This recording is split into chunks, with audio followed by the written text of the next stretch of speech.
Sharumati Anandan, I will give further detail about the case and also the parties involved in this case. The court of Appeal Putrajaya was carried out in Sandbox Malaysia Sendirian Berhad vs Gan Suan Hot. This was the appellant's appeal from the High Court's ruling approving a judicial review application in favor of an employee of the appellant who had been denied relief by the Industrial Court. There were two key of contention: whether the Industrial Court has substantively jurisdiction because reinstatement was not pled, and whether the employee was constructively dismissed. Constructive dismissal was also an issue on which the Court of Appeal deliberated. More further, I will explain about the parties involved in this case, which is Sandbox Malaysia Sendirian Berhad and also Gan Suan Hot, an ordinary person. First and foremost, Sandbox Malaysia Sendirian Berhad was established in the year of 1975, October 14, in Shah Alam, Selangor. This company is in market for more than 47 years, and this company is all about wholesale and also trading of facial, hair and body care products including deodorants. This company is also involved in investment holding. Secondly, Gan Suan Hot is an ordinary person from Negeri Sembilan who joins Sandbox Malaysia in 1977 as a sales representative. He also have the responsibility as an employee under Sandbox for cover sales, distribution, promotions, debt collection and also merchandising. He was also given a territory to cover in terms of sales. Since 1997, the respondent worked for the appellant as a sales representative. He was given an area to cover in terms of sales. He received a monthly salary as well as a commission based on the coverage that took into account the revenue generated by the sales as well as the time period over which it was achieved. The sales commission scheme was the name for this. The respondent was also offered an 50 ringgit Malaysia annual pay increase until 2007. After then, he didn't get any more raises to his monthly base income of 2,000 ringgit Malaysia. The appellant modified the sales commission scheme in October 2009, and the respondent accepted the adjustment and continued to work until 2016. The appellant amended the sales commission scheme once more on May 1st, 2016. Furthermore, the appellant took Negeri Sembilan out of the respondent's sales area. However, the respondent addressed to the appellant to express his dissatisfaction with the new sales commission scheme and the exclusive of Negeri Sembilan from his sales area. In this aspect, the appellant claimed that the adjustments were made to standardize company procedures and stay competitive. Despite all, the respondent did not quit after being advised of the revisions by the appellant. Nevertheless, the respondent resigned on March 10, 2017, over 9 months later. The respondent continued to work to gather proof of his monthly income being lowered as a result of the appellant's policy of releasing sales commissions a few months after the sale revenue were collected, according to the respondent. The respondent filed an unfair dismissal representation under Section 20 of the Industrial Relations Act 1967 on 29 March 2017. In the case was referred to the Industrial Court by the Minister. The Industrial Court was jurisdiction to hear a dispute between an employer and an employee.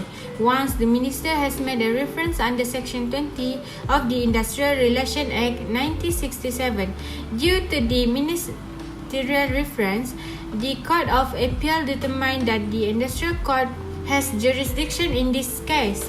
The appellant then filed an appeal against the High Court's decisions, and the Court of Appeal found that the land of High Court judge in overturning the Industrial Court's decisions on the issue of unfair dismissal.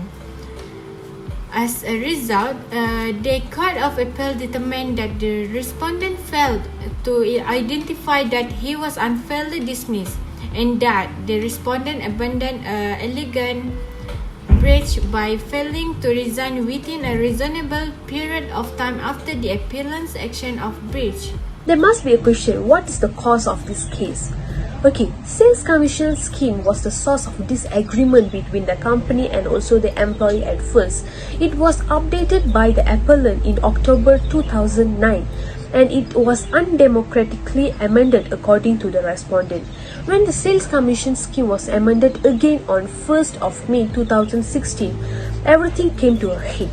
In addition, the appellant withdrew Negeri Sembilan from the respondent sales coverage area due to rearrangements of sales outlets. The respondent was expressed all these disappointments in a letter.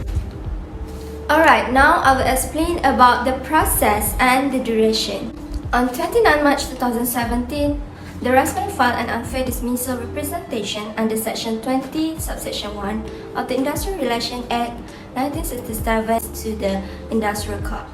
Notwithstanding, the appellant filed an appeal against the decision of High Court, and the Court of Appeal had to decide on two main issues, which whether the Industrial Court had jurisdiction to consider the case if the respondent did not seek the reinstatement in the statement of case, or if the respondent was unfairly dismissed. Because the respondent did not want to be returned to his job with the appellant claimed that the Industrial Court had substantive jurisdiction to hear the case. The appellant also claimed that the respondent was not unfairly dismissed because the commission that he was expecting was just an incentive and not part of his wages.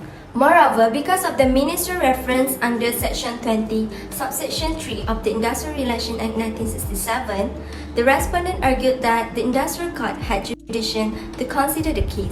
Once the minister has issued a reference, the Industrial Court has jurisdiction to consider the dispute between an employer and an employee.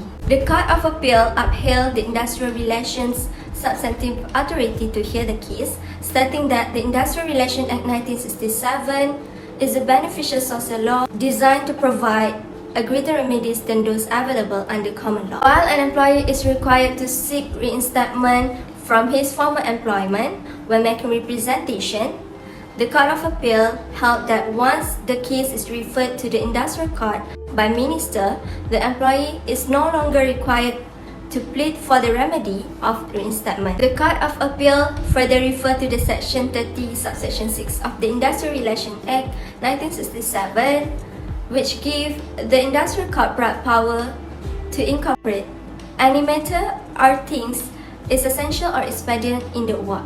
The Industrial Court is not bound by this law to order reinstatement, even if it had been clearly pleaded in the statement of case. In short, the Court of Appeal determined that the Industrial Court's authority cannot be brought into the issue just because the employee did not request reinstatement in the statement of case. In the circumstances, the appellant's appeal was dismissed and the Court of Appeal upheld the High Court's decision on this matter.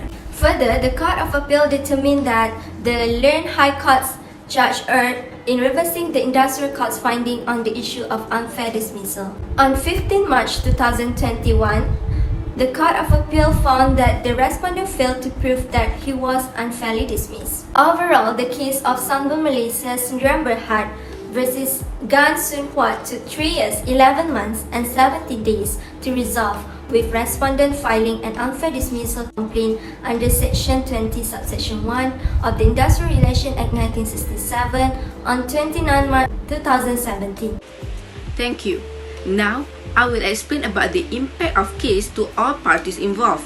Impact to respondent, which is Gan Soon Huat.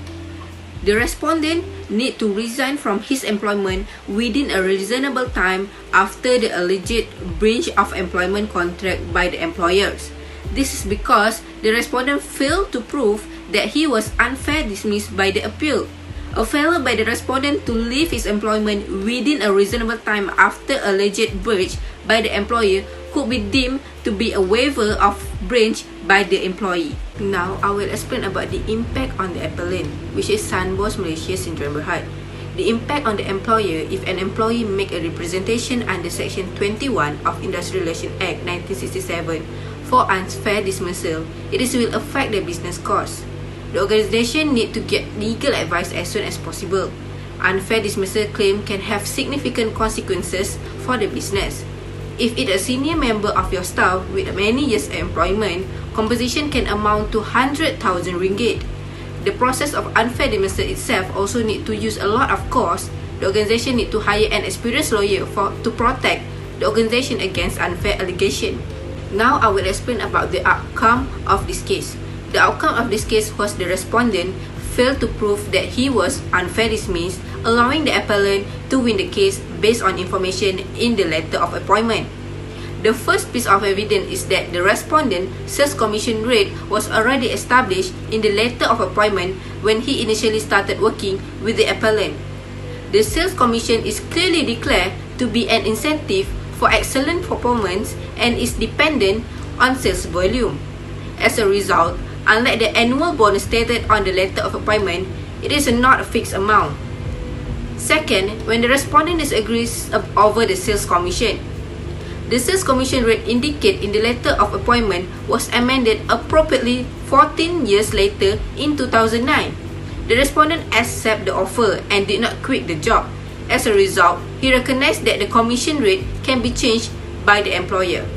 The respondent complained and quit 9 months after the most recent revision of the sales commission rate was enacted in May 2016. The letter of appointment made no mention of sales commission rate being fixed or unchangeable, and an earlier modification of the sales commission rate in 2009 was accepted by the respondent. Aside from that, when the respondent complained regarding Negeri Sembilan was removed from his sales coverage, his sales commission earning dropped by 30%.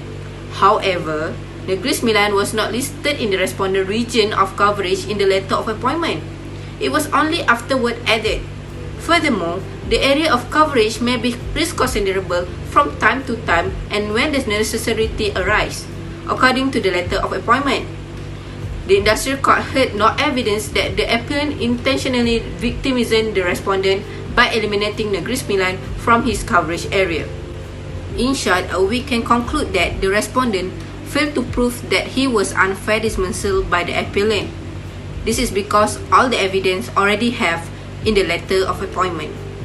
For the area for improvement, the best way to reduce and prevent this issue or conflict are by using downward communication. That is the communication of employer to employees. By using collective problem solving, it's become the job of the HR of the company to find a way in resolving issues between employees and management.